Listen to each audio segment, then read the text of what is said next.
Clip में हमने किसी चालक के चुंबकीय क्षेत्र में गतिशील होने पर उसके सिरों के बीच विभवांतर से संबंधित फार्मूले की उत्पत्ति की थी। आज हम एक नए टॉपिक को लेकर के आए हैं जिसमें किसी चुंबकीय क्षेत्र में गतिशील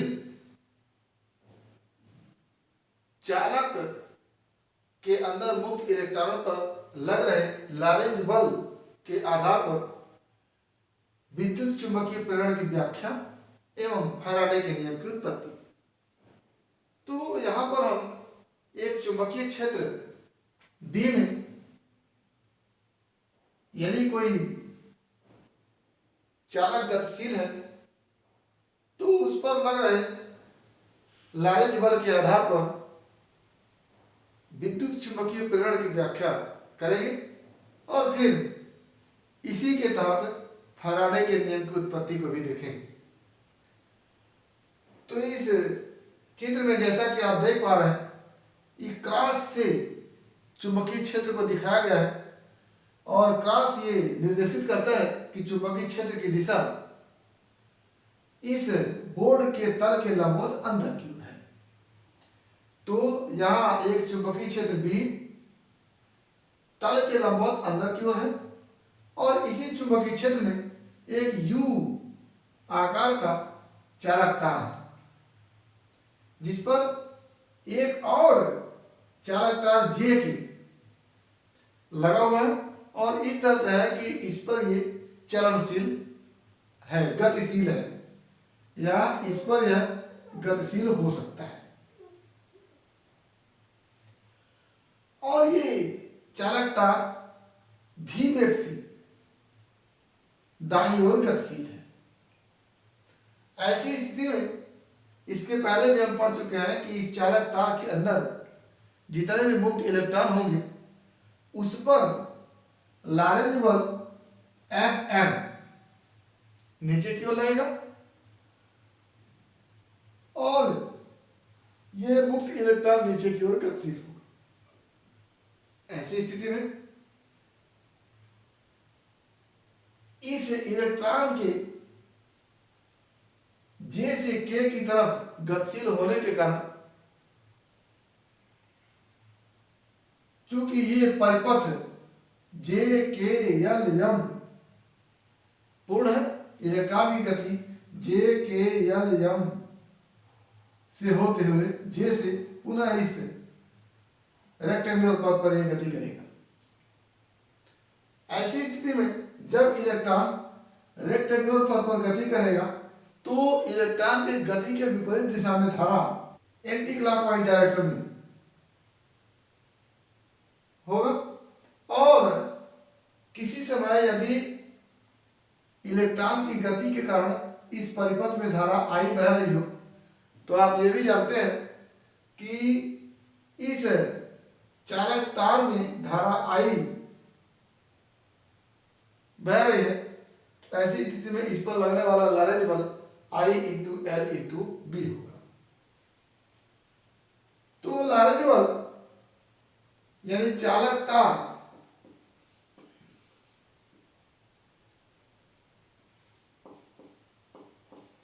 पर किसी समय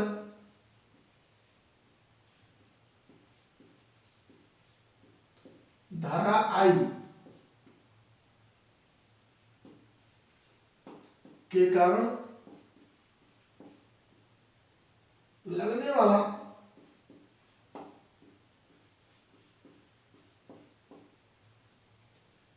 लॉरेंज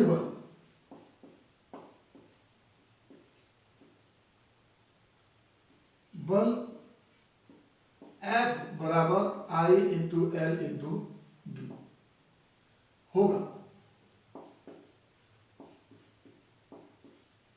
और इस परिपथ में धारा तभी तक बहेगी जब तक कि इस इलेक्ट्रॉन पर गति के कारण लगने वाला लॉरेंज बल होगा और जब तक ये गति होगी तभी तक दो बिंदुओं के बीच विद्युत वाहक बल उत्पन्न होगा और गति होने के कारण इस लूप का क्षेत्रफल बढ़ता जाएगा या क्षेत्रफल में परिवर्तन होगा, और परिवर्तन होने का इस बंद परिपथ से गुजरने वाले फ्लक्स में भी परिवर्तन होगा। तो कहने का आशय यह है कि जब तक इस चालक में गति होगी तब तक फ्लक्स में परिवर्तन होगा, और चूंकि गति के कारण ही इस परिपथ में धारा बह रही है और इस परिपथ के किन्हीं दो बिंदुओं के बीच विभवांतर है, तो कहने का आशय यह है कि जब तक गति होगी तब तक फ्लक्स में परिवर्तन होगा, और जब तक फ्लक्स में परिवर्तन होगा तब तक धारा बहेगी। तो फैराडे ने अब बताया था कि किसी बंद परिपथ या किसी परिपथ से संबद्ध चुंबकीय फ्लक्स में यदि परिवर्तन होता है तो परिपथ के किन्हीं दो बिंदुओं के बीच विद्युत वाहक बल उत्पन्न होगा। और यहाँ से हम देख रहे हैं कि चूंकि लारेंज बल के कारण इसमें धारा बह रही है, तो लारेंज बल के कारण धारा बह रही है, और उसी धारा को हम फ्लक्स में परिवर्तन से जोड़ करके देख रहे हैं। तो यानी फ्लक्स में परिवर्तन यदि होगा तो धारा बहेगी, या कह लें चालक तार में गति होगा तो धारा बहेगी। क्या लिखेंगे? यह चूंकि परिपथ में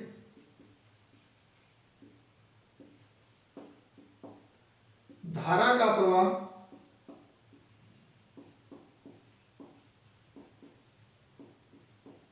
तभी होगा जब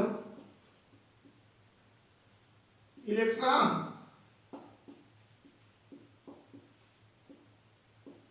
पर लारेंज बल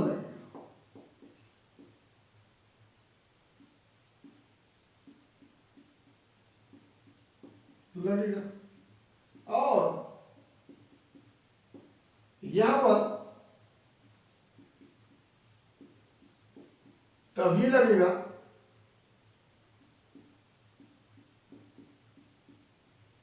जब चालक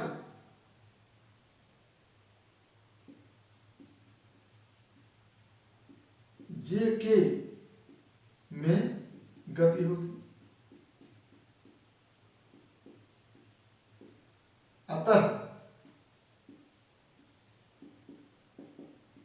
चालक में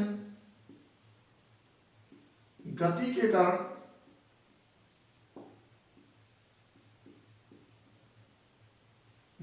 कारण परिपथ में धारा बहती है,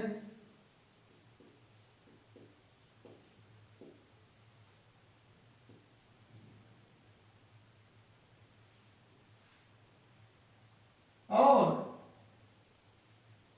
यह धारा परिपथ के दो बिंदुओं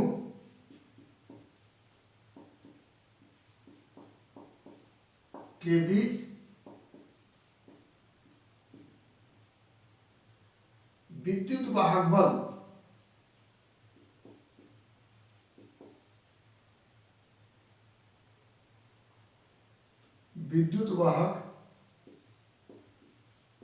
बल के कारण होता है।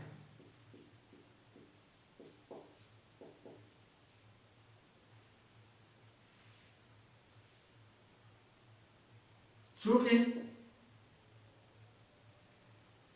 चालक में गति के कारण परिपथ जे के एल एम में से संबद्ध फ्लक्स में परिवर्तन होता है,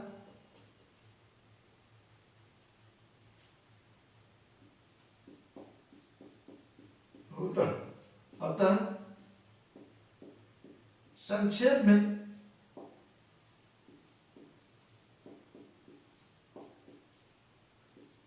कह सकते हैं कि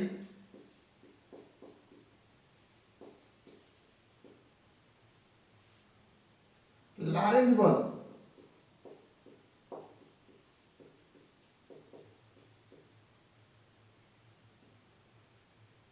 के कारण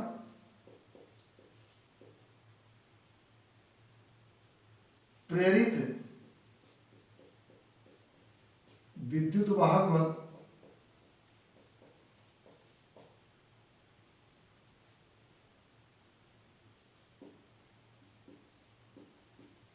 उत्पन्न होता है और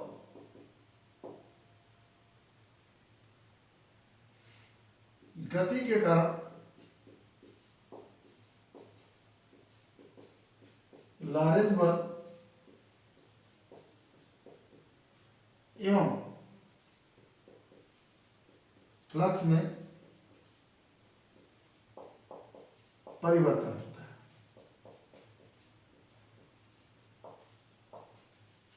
तो कहने का आशय है कि यदि ये चालक गतिशील होता है तो फ्लक्स में परिवर्तन भी होता है और गतिशील होता है तो लॉरेंज बल भी लगता है और लॉरेंज बल लगने के कारण इलेक्ट्रॉन इस बंद परिपथ में क्लॉकवाइज डायरेक्शन में घूमता है और धारा एंटी क्लॉकवाइज डायरेक्शन में चलती है।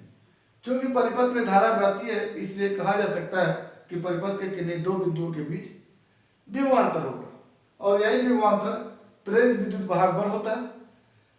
तो चालक में गति के कारण फ्लक्स में परिवर्तन होता है और फ्लक्स में परिवर्तन के कारण फैराडे ने बताया कि परिपथ के किन्हीं दो बिंदुओं के बीच प्रेरित विद्युत वाहक बल होता है। तो यहां पर लॉरेंज बल के कारण प्रेरित विद्युत वाहक बल बताया जा रहा है और फैराडे ने बताया कि फ्लक्स में परिवर्तन के कारण विद्युत वाहक बल उत्पन्न होता है। तो क्या प्रेरित विद्युत वाहक बल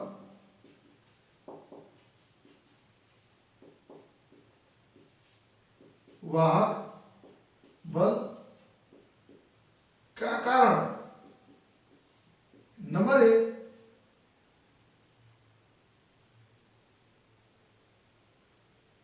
लॉरेंज बल और नंबर दो फ्लक्स में परिवर्तन।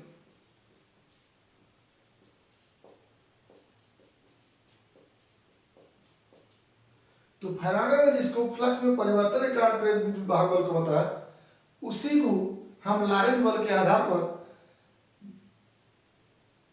समझ सकते हैं कि लॉरेंज बल अगर लग रहा है तो इलेक्ट्रॉन की गति क्लॉकवाइज डायरेक्शन में हो रही है और धारा एंटी क्लॉकवाइज डायरेक्शन में बह रहा है और धारा तभी बहता है जब दो बिंदुओं के बीच प्रेरित विद्युत वाहक बल होता है। तो लॉरेंज बल के आधार पर यहाँ समझा जा सकता है कि लॉरेंज बल के कारण प्रेरित विद्युत वाहक बल उत्पन्न होता है जिसको फैराडे ने फ्लक्स में परिवर्तन के कारण प्रेरित विद्युत वाहक बल बताया। तो लॉरेंज बल के आधार पर हम विद्युत चुंबकीय प्रेरण की व्याख्या कर ली। अब फैराडे का नियम, फैराडे का नियम है प्रेरित विद्युत वाहक बल is equal to minus D phi delta phi upon delta T. इसको हमको निकालना है। तो इस चालक की गति के कारण परिपथ में उत्पन्न धारा अगर इस चालक में ऊपर की ओर है तो ऐसी स्थिति में इस पर लगने वाला बल I into L into B जो होगा वो बाएं तरफ होगा। परिपथ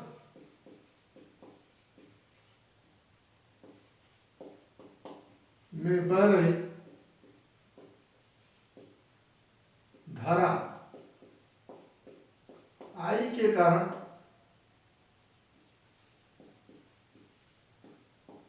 चालकता और लॉरेंज बल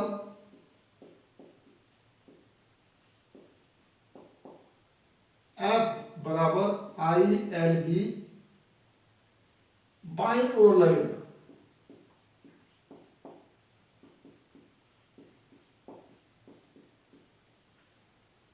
और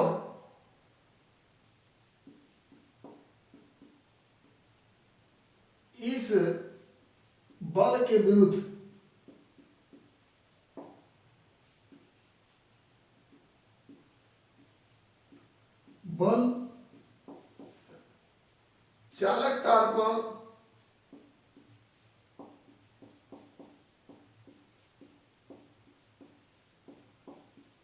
लगाकर यदि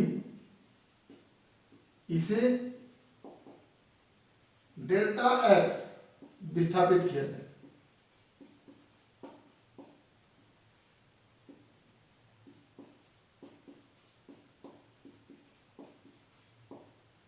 तो अब इस चुंबकीय क्षेत्र की दिशा अंदर की ओर और चालक तार में धारा की दिशा ऊपर की ओर, तो इस पर लगने वाला बल लाइन बल ILB बाईं तरफ होगा।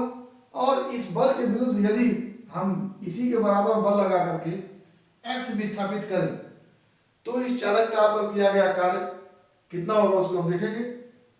तो चालक तार पर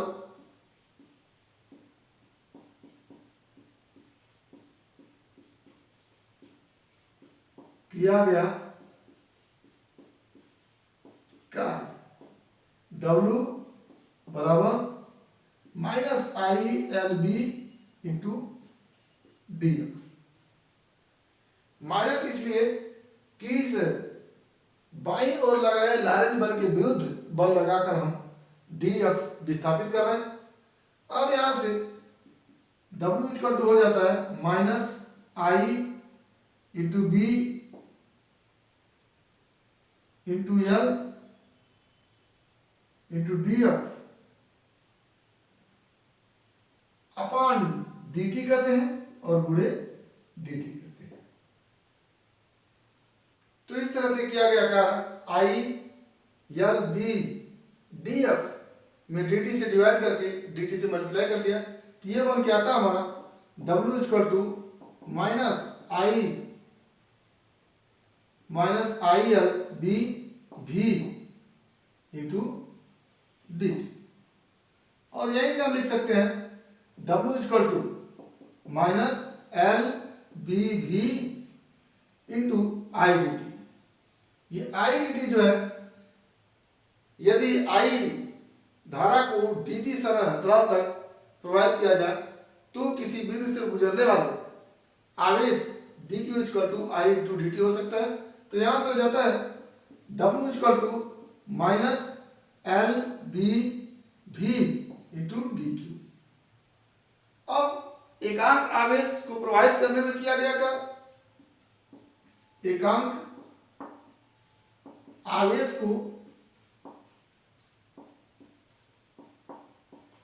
प्रवाहित करने में किया गया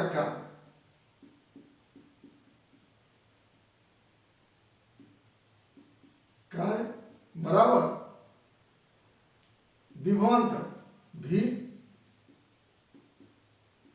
अतः V बराबर W अपान dq बराबर क्या हो जाता है माइनस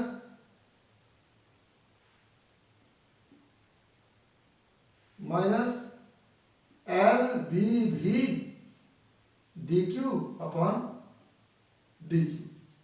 ये यहां से कट जाता है तो बच जाएगा V इक्वल टू -LBV। यहां पर ये वेग है और ये क्या है वेग और यहां पर ये है विभवांतर। और इसी को हम लिख सकते हैं V इक्वल टू LB या माइनस B लिख दीजिए dx अपान dt इंटू L। और यहां पर अगर आप देखें तो ये dx है और ये L है, तो यानी समय अंतराल डेल्टा टी में क्षेत्रफल में परिवर्तन, ये क्या हो जाता है V equal to -B dA upon dt। यहाँ क्षेत्रफल में परिवर्तन dA इक्वल टू लिख सकते हैं L dx।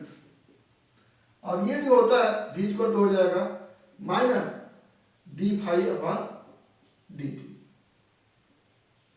क्यों? क्योंकि ये होता है BA इक्वल टू फाई तो B into DA upon dt equal to d phi upon dt। ये हो जाए। और ये क्या है, यही क्या है, विभवांतर को हम ई लिख सकते हैं, तो ई इक्वल टू लिख सकते हैं minus D phi upon D T. ये क्या है, फैराडे का नियम, फैराडे का नियम। तो इस तरह से हम लॉरेंज बल के आधार पर फैराडे के नियम तक पहुंचे, यानी लॉरेंज बल के आधार पर विद्युत चुंबकीय प्रेरण की व्याख्या एवं फैराडे के नियम की उत्पत्ति को हमने देखा। इसमें हमने देखा कि लॉरेंज बल तभी लगता है जब चालक तार गतिशील होता है, और चालक तार के गतिशील होने पर बंद परिपथ से संबद्ध फ्लक्स में परिवर्तन होता है। यानी कह लें कि फ्लक्स में परिवर्तन के कारण विद्युत धारा बहती है, या फ्लक्स में परिवर्तन के कारण विद्युत वाहक बल उत्पन्न होता है, और फ्लक्स में परिवर्तन तभी होता है जब लॉरेंज बल कार्य करता है। और लॉरेंज बल तभी कार्य करता है जब चालक तार में गति होती है। एक तरह से कहा जा सकता है कि लॉरेंज बल के कारण परिपथ में धारा बहती है, और परिपथ के किन्हीं दो बिंदुओं के बीच विभवांतर उत्पन्न होता है, और दूसरी तरफ फैराडे ने कहा था कि फ्लक्स में परिवर्तन के कारण प्रेरित विद्युत वाहक बल उत्पन्न होता है और परिपथ में धारा बहती है। तो गति के कारण लॉरेंज बल लगता है, गति के कारण फ्लक्स में परिवर्तन होता है। तो एक तरह से चालक तार में गति जब होती है तो फ्लक्स में परिवर्तन होता है, और फ्लक्स में परिवर्तन होता है तभी प्रेरित विद्युत वाहक बल उत्पन्न होता है। या कह सकते हैं कि चालक में गति होती है तभी लॉरेंज बल लगता है, और लॉरेंज बल लगता है तभी प्रेरित धारा प्रवाहित होती है, और तभी दो बिंदुओं के बीच विद्युत वाहक बल उत्पन्न होता है। तो लॉरेंज बल के आधार पर विद्युत चुंबकीय प्रेरण की व्याख्या कर सकते हैं, और फैराडे ने फ्लक्स में परिवर्तन के आधार पर विद्युत चुंबकीय प्रेरण की व्याख्या की। तो ये हमारा लॉरेंज बल के आधार पर विद्युत चुंबकीय प्रेरण की व्याख्या हुई, और लॉरेंज बल के आधार पर ही हमने फैराडे के नियम की उत्पत्ति को देखा कि किस तरह से E equal to minus D phi upon D T होता है। तो उम्मीद करते हैं कि टॉपिक समझ में आया होगा। अगर इसमें किसी प्रकार की कोई समस्या होगी तो आप हमारे YouTube चैनल के कमेंट बॉक्स में कमेंट करके अपनी समस्या का समाधान करेंगे, और यदि वीडियो क्लिप पसंद आया तो प्लीज लाइक करेंगे, शेयर करेंगे, साथ ही हमारे YouTube चैनल को सब्सक्राइब करेंगे, ताकि इस तरह के वीडियो क्लिप का नोटिफिकेशन आपको मिलता रहे। तो आज बस इतना ही। एक बार फिर आपके भविष्य के लिए बेस्ट।